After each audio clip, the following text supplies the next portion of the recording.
नमस्कार। आज हम करेंगे शीतली प्राणायाम। शीतली प्राणायाम कैसे किया जाता है, उसके क्या लाभ हैं और उसको करने की क्या स्थिति होनी चाहिए, किस प्रकार से हमें ये अभ्यास करना है, आज की वीडियो में ये सारा हम जानेंगे। तो सबसे पहले हम शुरू करते हैं शीतली प्राणायाम का अर्थ क्या होता है। शीतली प्राणायाम के नाम से ही पता चल रहा है कि ये शीतलता प्रदान करने वाला प्राणायाम है। शीतली मीन्स शीतलता, शीतलता जो हमारे पूरे शरीर को ठंडक पहुंचाती है।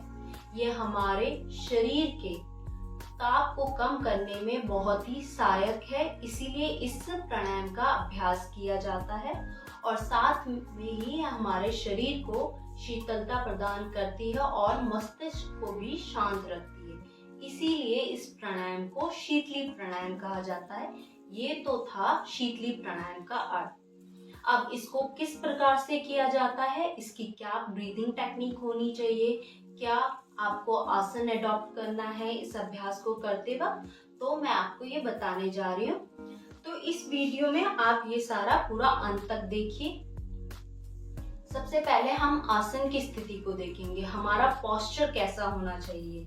किसी भी प्राणायाम को करने से पहले हमें अपना पोस्चर एकदम करेक्ट रखना चाहिए और उसको ड्यूरिंग दी प्रैक्टिस उसको मेंटेन रखना है। तो ये था हमारा आसन। तो इस आसन को कैसे अडॉप्ट करें, इसमें आपको ध्यानात्मक आसन या किसी भी आसन में बैठ जाइए, आरामदायक स्थिति में बैठ जाइए। अगर आप नीचे बैठ के इसका अभ्यास नहीं कर सकते तो कुर्सी पे भी इसका अभ्यास कर सकते हैं। तो ये है सुखासन की स्थिति, लेकिन मैं इस अभ्यास को करने जा रही हूँ पद्मासन के स्थिति में। मैं पद्मासन लगा सकती हूँ तो आप भी लगा सकते हैं, अगर नहीं लगाना तो आप सुखासन, वज्रासन या कुर्सी पे बैठ के इसका अभ्यास कीजिए। ये है पद्मासन, ये हमारे पैरों की स्थिति। अब हमारी कमर गर्दन एकदम सीध में होनी चाहिए और एकदम स्ट्रेट होनी चाहिए। अब हाथों की पोजीशन कैसी होगी, इसमें आपको चिन्ह मुद्रा को अडॉप्ट करना है और अपनी कोहनी को मोड़ना है और अपनी हथेलियों को अपने घुटने पे इस प्रकार से रख लेना है। ये आपका पूरा पोस्चर है।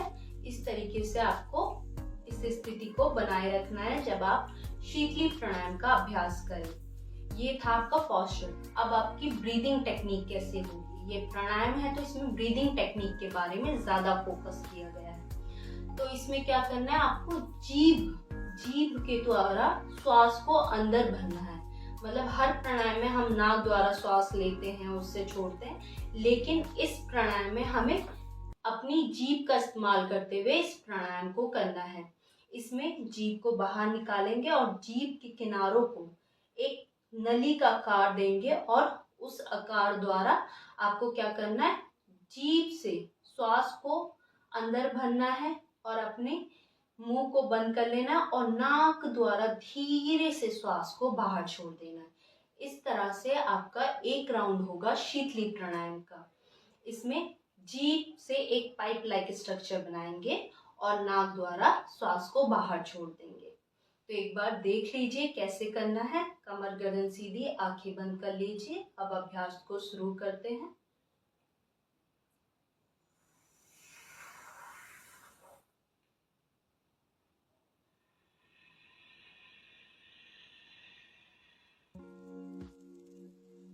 धीरे से आंखें खोलिए।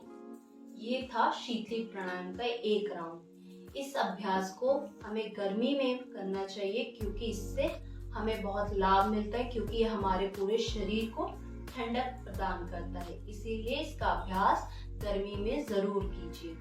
अब ये था हमारा एक राउंड। एक बार और देख लीजिए जिससे आपको अच्छे से याद हो जाए किस प्रकार से करना है ये अभ्यास।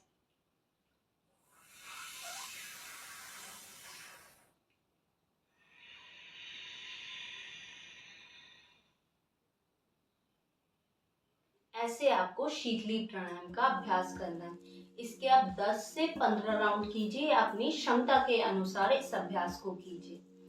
ये थी टेक्निक कैसे हमें शीतली प्राणायाम करना है। अब जानते हैं इसके लाभ क्या हैं, शीतली प्राणायाम से क्या लाभ मिलता है। जैसे ही मैंने आपको स्टार्टिंग में बता दिया, शीतली प्राणायाम हमारे शरीर को ठंडक प्रदान करता है, शीतलता देता है, तो ये इसका पहला लाभ है। और अब इसका दूसरा लाभ ये है कि हमारे रक्त को भी शुद्ध करता है। शीतली प्राणायाम करने से हमारा रक्त शुद्ध होता है, हमारा जो ब्लड है वो प्योरीफाई होता है। और ये जिनको हाई ब्लड प्रेशर रहता है उनके लिए भी बहुत ही लाभकारी अभ्यास है। उच्च रक्तचाप वालों के लिए अच्छा ये अभ्यास है और ये हमारे भूख प्यास को भी कंट्रोल करता है।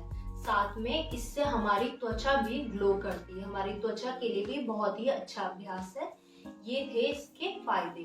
तो इस प्रकार से हमें पूरा शीतली प्राणायाम का अभ्यास करना है। धन्यवाद।